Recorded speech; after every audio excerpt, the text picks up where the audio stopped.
Eu trabalhei 5 anos como polícia. É toda uma profissão muito interessante.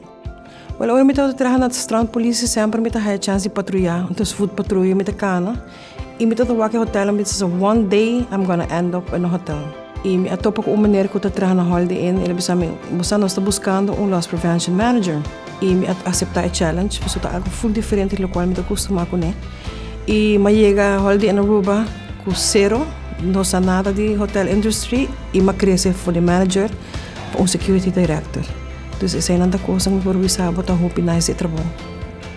Minha função está muito ampla, mas den cortico está encerrado como está para safety do turista, safety de trabalhador que está aqui e safety de visitante que está bem passa dia na beach ou não está comprar algo. Por exemplo, se turista a perguntar se ela para wallet ou ela para algo, nós zorg para fazer uma investigação completa.